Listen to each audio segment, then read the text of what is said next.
अपने मूल निवास राजस्थान से दूर कोलकाता में बसे राजस्थानी समाज के लोगों ने राजस्थान दिवस मनाया। उक्त मौके पर राजस्थान के शिक्षा राज्य मंत्री मुख्य अतिथि के रूप में उपस्थित थे। कोलकाता के राजस्थान परिषद हॉल में 66वां राजस्थान दिवस समारोह का आयोजन किया गया। मौके पर कोलकाता में रह रहे हजारों राजस्थानी समाज के लोगों ने हिस्सा लिया। कोलकाता में रहने वाले राजस्थानी समाज के लोग अपनी भाषा एवं संस्कृति के उत्थान हेतु प्रयासरत रहते हैं। राजस्थान दिवस के मौके पर राजस्थान के शिक्षा राज्य मंत्री वासुदेव देवनानी मुख्य अतिथि के रूप में उपस्थित थे। सभागार में उन्हें अन्य सदस्यों के साथ सम्मानित किया गया। वासुदेव देवनानी ने राजस्थानी समाज को राजस्थान की मुख्यमंत्री वसुंधरा राज सिंधिया के दृष्टिकोण से भी परिचित कराया। माननीय वसुंधरा जी का जो विजन है वह प्रगतिपूर्ण है, इतिहास भी है।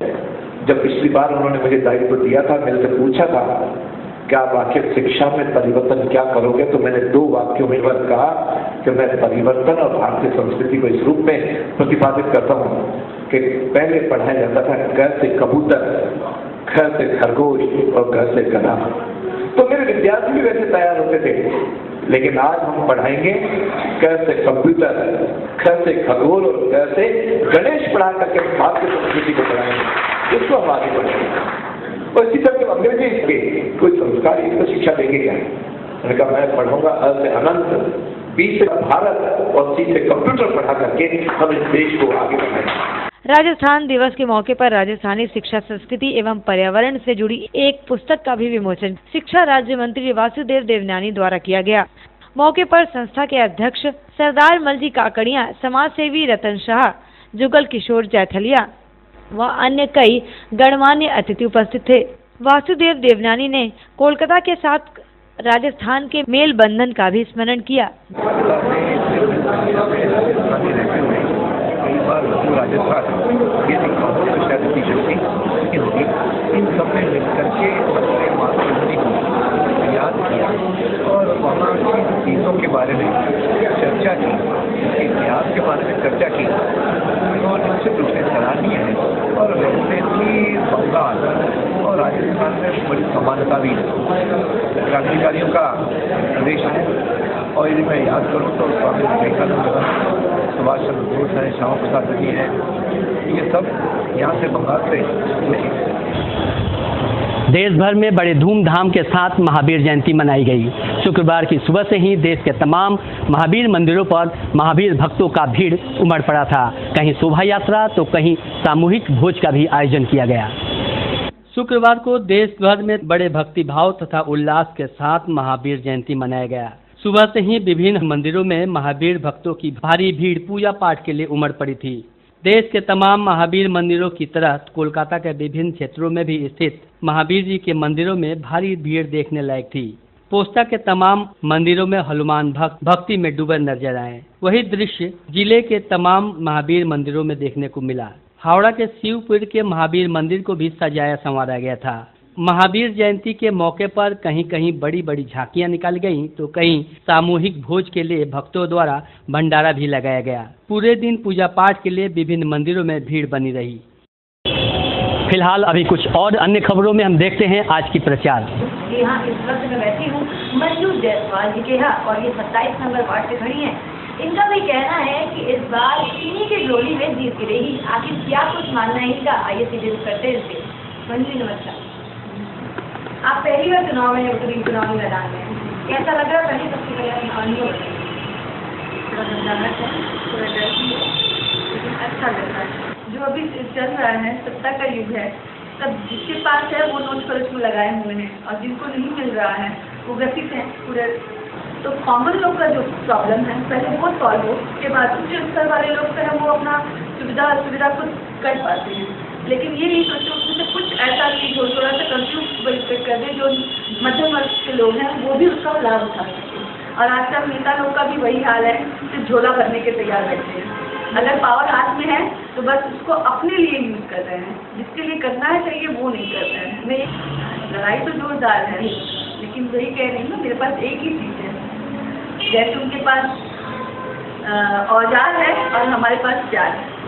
अब देखिए जनता किसको लेती है, प्यार को लेती है ये औजार को लेती है यहाँ। लेकिन ये भी सच्चाई है, 25 साल 20 साल 50 साल 100 साल सत्य का ही जय। हम नदी जायसवाल हम बीजेपी कैंडिडेट हैं, हम चाहते हैं कि आप लोग हमारा सुरक्षा।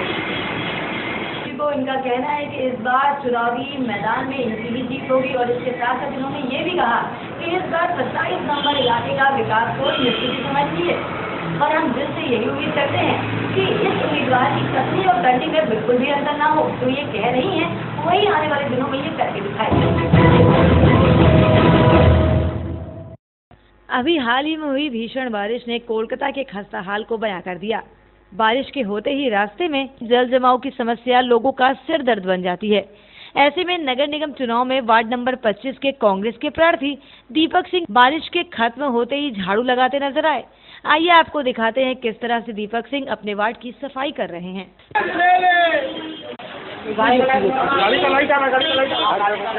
एनडी न्यूज 7 में खबरों का सिलसिला फिलहाल यहीं तक। अगले दिन मिलेंगे कुछ और खबरों के साथ, तब तक के लिए देखते रहिए एनडी न्यूज 7। नमस्कार। कोलकाता नगर निगम के चुनावी माहौल को ध्यान में रखते हुए उम्मीदवार अपनी अपनी परिचिति बनाने के लिए दिन रात एक किए हुए हैं। कांग्रेस उम्मीदवार महेश शर्मा 42 नंबर वार्ड में घर घर घूमकर प्रचार में जुटे रहे। वार्ड की समस्याओं को दूर करने का भरसक प्रयास करने का भी दावा किया। इस वार्ड में जो क्या कानून समस्या है, इस वार्ड में सबसे ज्यादा मुख्य समस्या हर मतदाता अपने मकानों में रहते हैं जो 4-4 तल्ले की मंजिलें हैं। मकान में शौचालय की व्यवस्था पूर्ण रूप से खराब है, वहाँ से कूड़ा की सफाई नहीं होती, पूरा वार्ड गंदगी से लिप्त है।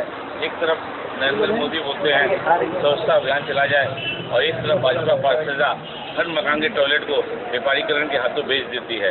इसलिए वो दुख की बात है दोस्तों कि इस वार्ड का यदि मैं जीतूंगा तो सबसे पहले इस वार्ड को गंदगी से मुक्त करूंगा। जो जगह जगह हर 2 मकानों के बीच में कूड़ा पड़ा हुआ है, जो 20 सालों से पड़ा हुआ है, उसको सफाई करवाना और प्रत्येक मकान में रहने वाले मतदाताओं के लिए शौचालय की व्यवस्था पूर्ण रूप से होना बहुत जरूरी है। उधर वार्ड नंबर 63 से भाजपा उम्मीदवार अपने समर्थकों के साथ चुनाव प्रचार में सुबह से शाम तक भिड़ी रही।